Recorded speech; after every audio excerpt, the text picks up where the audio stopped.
Welcome to the SDA Housing Podcast, brought to you by NDIS Property Australia. Before starting this episode, we need to provide a general disclaimer. Information contained in this podcast is general in nature only. It does not take into account the objectives, financial situation, or needs of any particular person. You need to consider your financial situation and needs before making any decisions based on the information in this podcast. And you should consider seeking independent and professional advice for your personal circumstances. All right, let's begin. Welcome all. We have with us Angad Singh from SADHANA Constructions. Welcome back, Angad. Hi, Min. Pleasure to be here. We're doing part 100 now of our topic of fire sprinklers.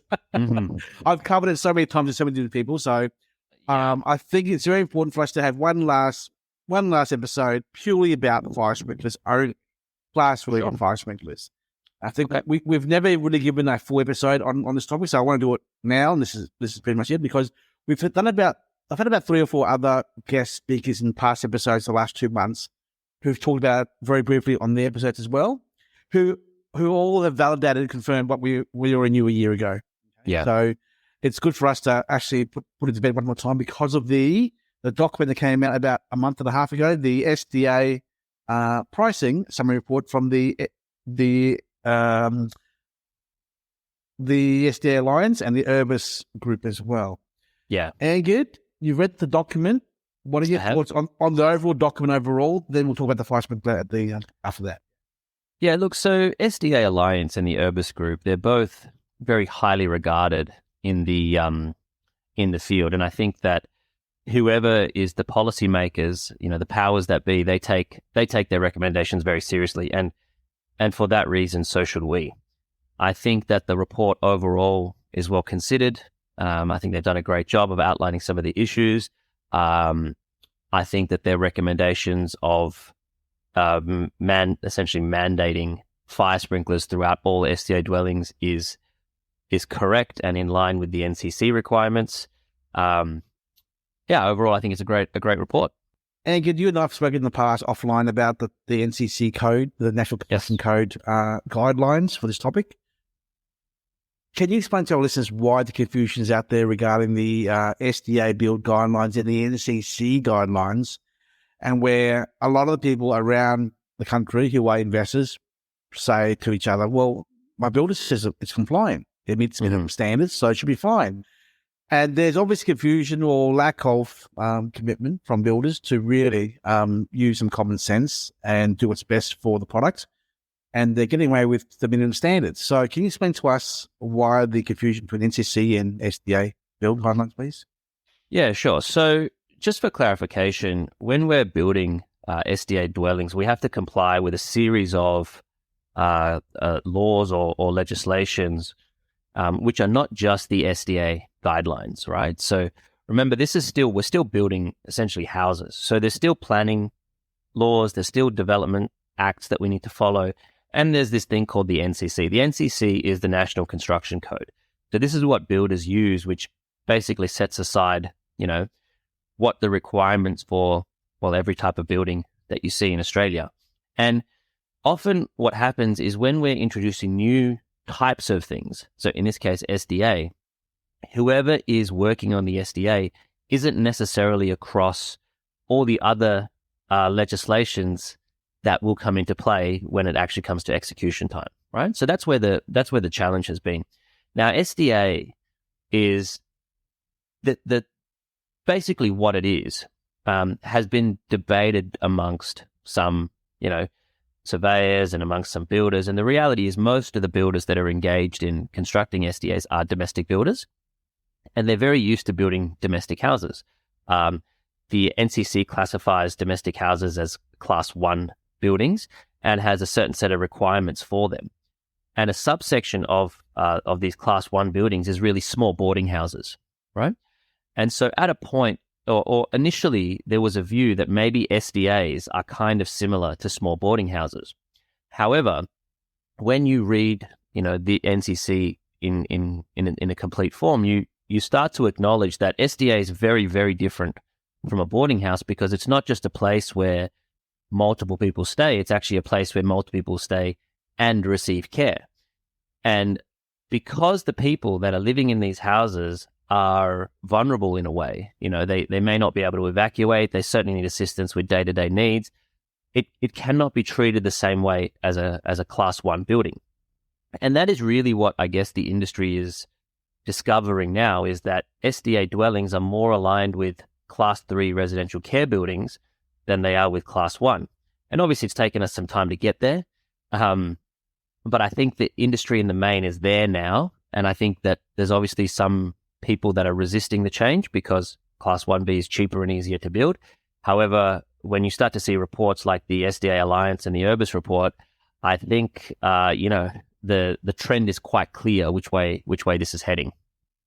The recommendations they have on the fire sprinklers says the SDA Alliance recommends the NDIA undertake the following recommendations. A, fire sprinklers be mandated by the NDIA for dwelling enrolment for all new dwellings newly enrolled and or with the first OC, occupation certificate, after 1 July 2026. B, for new SDA dwellings with the first OC or equivalent and or enrolment date of 1st of July 2023, which is this year, to July 2026 without fire sprinklers, they shall be retrofitted with the fire sprinklers by a nominated sunset date being 30 December 2027. There you go. What are your thoughts about that, Angad? Look, that's a major kicker. So let's just clarify a couple of things here. Now, the suggestion in the report is that the NDIA should mandate fire sprinklers. However, the reality is I don't think the NDIA should mandate sprinklers because the sprinklers need to be mandated by the NCC. Yeah, the construction code needs to mandate the sprinklers, not the NDIA.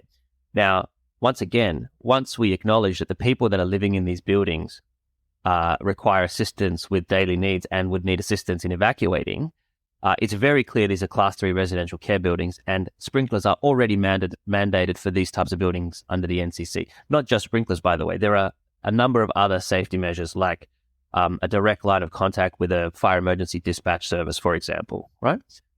Now, in principle, though, should they become mandatory that all SDAs need to fit this classification of Class 3 residential care building, which I think is the suggestion of the report, I think that's completely correct and in line with what the requirements of the NCC already are.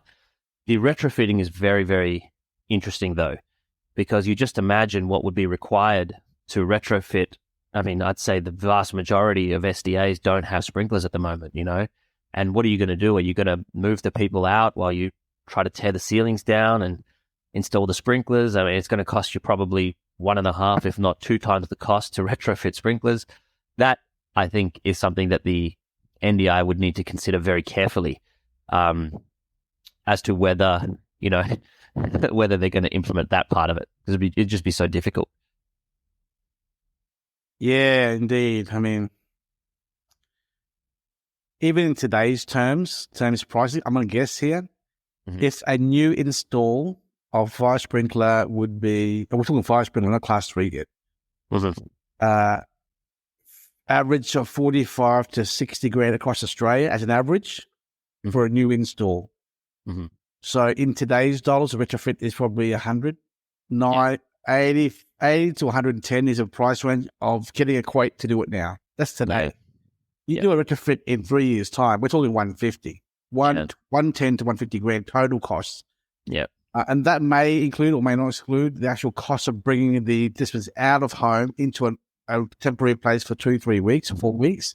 Yeah, while the work's done. Yeah. So it's a headache. It'll be a headache for sure. Massive headache. And I think the suggestion in the report is that the NDIA is supposed to absorb some of these costs, especially for relocating participants, which I don't think is fair either. Because really the developers should be installing them in the first pass, and if they're not, they're trying to save money up front, then they should pay for it when it's required later, right? Yeah. And we're bringing this to the attention of our investors and our listeners is because, at least Now, Yeah. you'll be warned. Don't say we didn't know about this. Yeah. Next year. Yeah.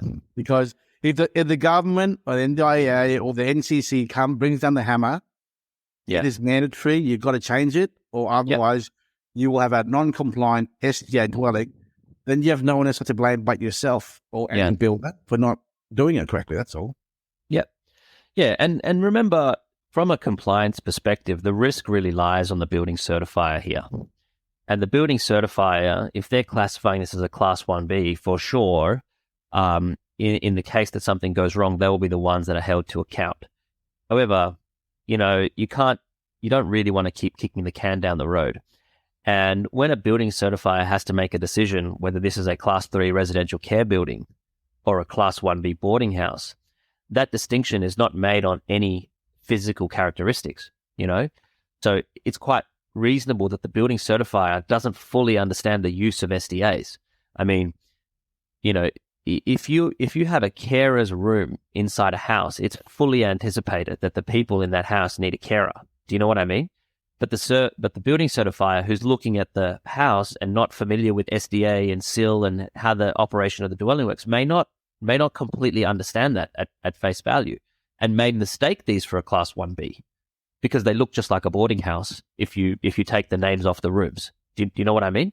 And people are certainly using that loophole to get them approved, and then obviously using them for a class which is different to what it was approved for in the first place.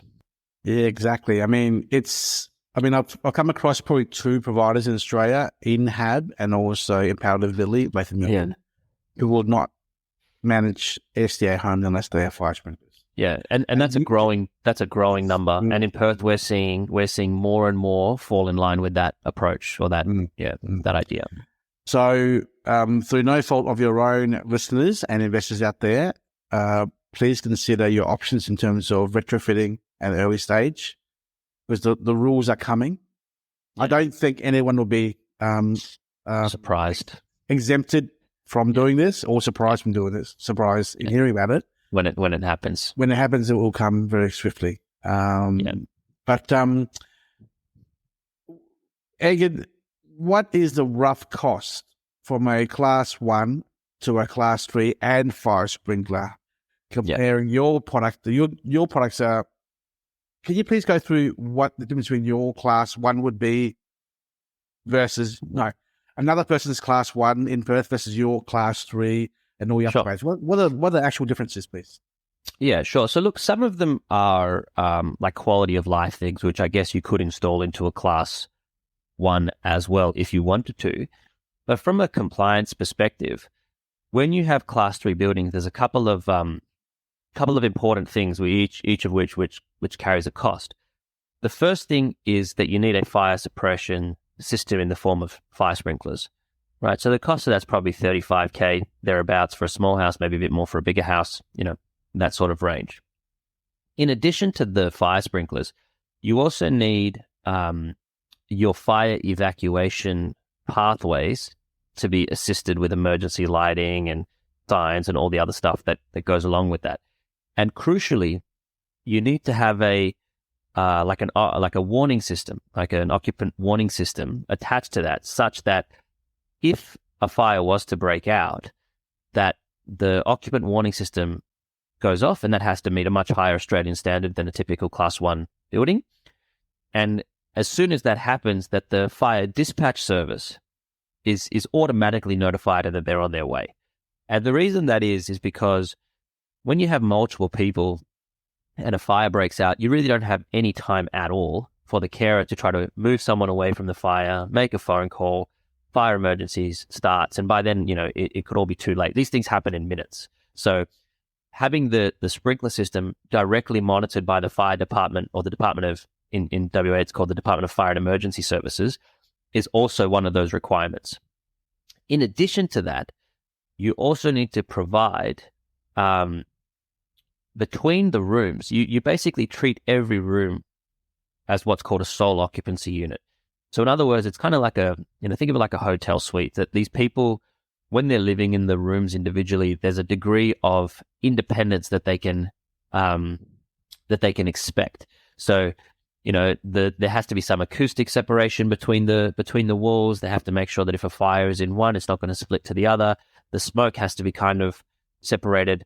Or you basically have to make sure that if a fire happens in any one of the rooms, it's contained in that room for a period of time until everyone can safely evacuate the building.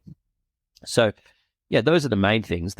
So we call that wet fire, which is the sprinklers, dry fire, which is the occupant warning system and all the other stuff that goes along with the evacuation, and then the acoustic separation.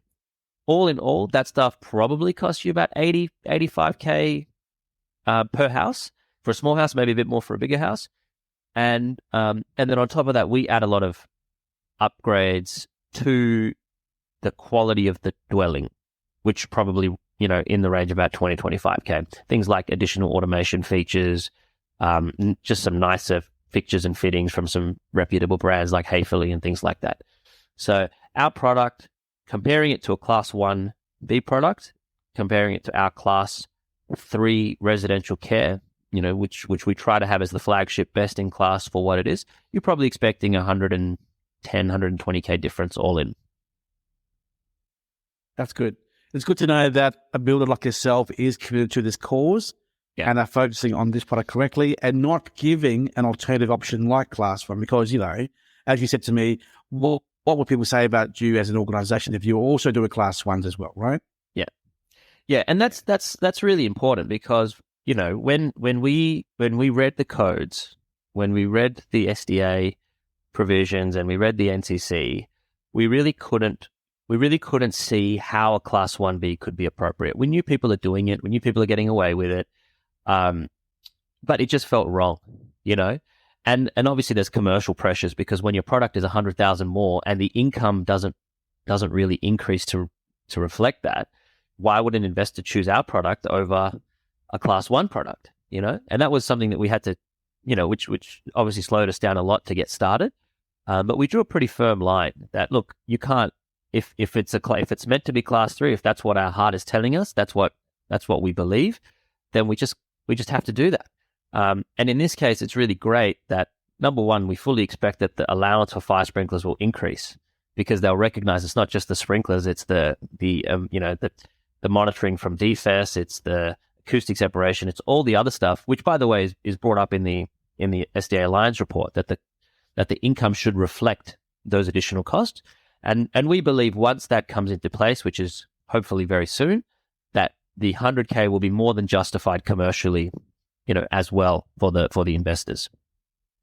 And what that means for our listeners is, at the moment it's about $1,000 or $1,500 per room or per participant in the house. Yeah. So the report here actually says they would like to see, Urbis and SDA Alliance would like to see the NDIA significantly increase that reimbursement or income cost annually to the investor to cover the cost of fire sprinklers. Yep. Right now, $1,000 to $1,500 times 2 is like $3,000. It doesn't really much for the price of a $60,000, $70,000 cost. No. Yeah, not even close. And not just that. Remember, there's ongoing costs of sprinklers, so you have to have them monitored from DFES. There's a fee attached to that, and on top of that, like, what good's a sprinkler system if it doesn't work, right? So they have to be continuously checked and tested and maintained, and you have to get that certified at regular intervals to make sure that in the event of an emergency, that the sprinklers do what they're supposed to do. Exactly. How many of you you've been fortunate enough the last 8-9 months to release a handful of stock out in Perth, but their construction starting soon. Yeah. What have you got in your duplex, your robust, your ILs? Are you worried about those ones being non-fire sprinkled yet or not, or are they already Class 3? Yeah. Everything's sprinkled. Yeah. Look, remember the key distinction from the NCC comes as to whether this thing is considered as a residential care building or something else, right? Now, the definition of a residential care building in the NCC is that more than 10% of the residents require assistance with daily activities, and or they would require assistance to evacuate in the case of an emergency. So if that definition is met, this is automatically a residential care building, and therefore sprinklers are mandatory in the NCC. So remember, with SDA, we're dealing with essentially the top 6% of people with disabilities. So it's not someone with a mild disability is not going to get SDA funding. Even IL, the way that it is, the fact that you have a carer's room on site should tell you very clearly that you're expecting people need assistance with daily activities. So all of our improved livability, all of our robust, all of our high physical support, fully accessible, everything is sprinkler protected. The only exception to that being if there's only one participant in a house. If there's only one participant and one carer in a house, then it still falls under a class 1 classification because there's not multiple unrelated parties. Those don't require sprinklers because obviously the one person and one carer is enough that in the event something happens that they can be evacuated safely in within a time frame. Gotcha. Understood. Yep. Okay, I think we've pretty much covered it all. Do you have any more thoughts? No, I think for the listener's perspective, it's really important to understand that this stuff is still very new. Very new. There's only a handful of finished stock. You have to remember the SDA Design Guidelines, I think, were only released in October 2019. It's only a few years old. It takes the industry time to really understand what we're doing and how we're doing it. And so just because we've once had the view that these were Class 1B boarding houses, and now we've changed that view, it's normal for these types of changes to occur. Everyone's doing their best. Everyone's really trying their hardest. We have been craving a little bit of direction from the board. However, we haven't, they haven't really clarified and we haven't really received that. So it's really important to understand that, it just takes time to get these things right. And we're just in that learning curve still for SDA. And I think that if we look at it at face value today, I think if you're engaging in a new build, especially with multiple participants, for you to future-proof your product, for you to make sure that you're going to get, not be essentially an obsolete product in a very short period of time, I think you should definitely be thinking and asking your builders whether they are building to a Class 3 residential care building standard or not. And that should be very important for the decision of your purchase. Exactly. I reiterate that as well.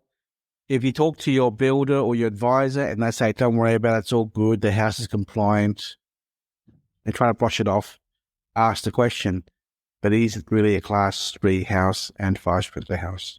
Yeah. And if they say no, then why not? And what's the price?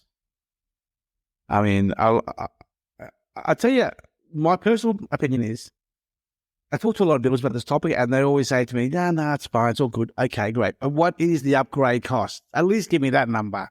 Yeah. And they always say, 20 grand, 30 grand max. Yeah. I know the real number between 60 and 100. I know that. Yeah. But I'm testing them out to see what their response is, to see if they really know what they're talking about. Yeah. And when a builder says us 20 grand or so, they don't know what they're talking about because they've never done a Class 3 build and fire sprinkler. So that automatically tells you as a investor or buyer that the builder doesn't know what he's talking about and has explored the concept of this incoming change of laws and regulations, Yeah. So just on that, by the way, so most people are of the view that the only difference is the sprinklers, and the sprinklers probably are about 30 grand. Yeah. So it's about maybe 25 plus GST plus builder's margin, right? So you can figure that out. Maybe a little bit more depending on the size and all the rest. Yeah. But 30K is the sprinkler cost. Now, remember, for whatever reason, sprinklers are the political football that have been kicked around because they're the things that have an allowance attached to them.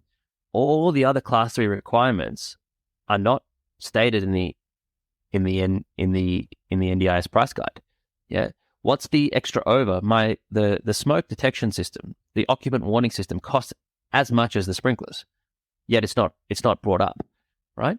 So when we ask people, the question that most people are asking is, what's the cost for sprinklers? And they're getting the correct answer, but that's not the right question. The question is, what about the rest of the stuff that's required for a Class 3 residential care building?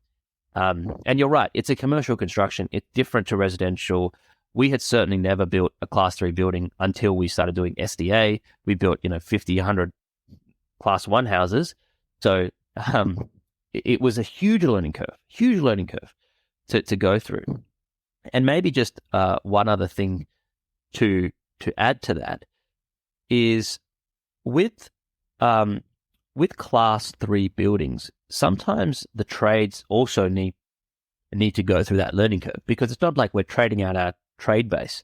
When you have these acoustic walls, you have to be very careful about how you chase them for PowerPoints and things like that. Yeah. But the trades that we're working with, they might not even recognize that this is a different wall to anything else.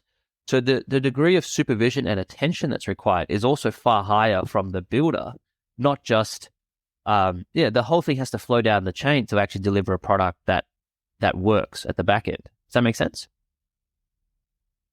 Yeah, it does, certainly. Thank you so much for the explanation, Angad. Now, you're doing a few different things in the marketplace in Perth. This is the Class 3 fire sprinkler. You're talking to still rise with looking at head leases as well. Do you want to tell us more about what you're doing there as well?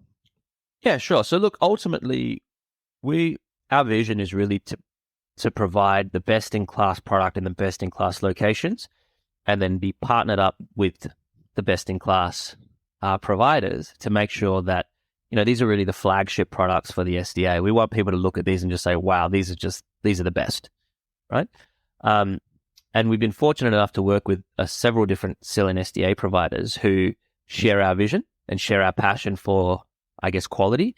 I guess we're working towards products that, because of the quality, a SIL provider or an SDA provider is basically happy to take a head lease over the product, which secures the income for an investor, which obviously reduces some of their risk, makes it a bit easier to get finance.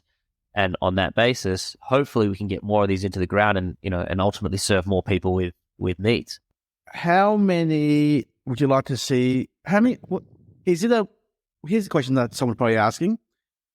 Is it a lot more hands-on from a builder and supervisor and tradies perspective that would obviously add more lengthy delays to the actual build timeline? And if so, what do you think your Class 1 build time frame is for a standard 4-bedroom house versus a Class 3 4-bedroom house with the fire sprinklers and all the other changes, upgrades as well?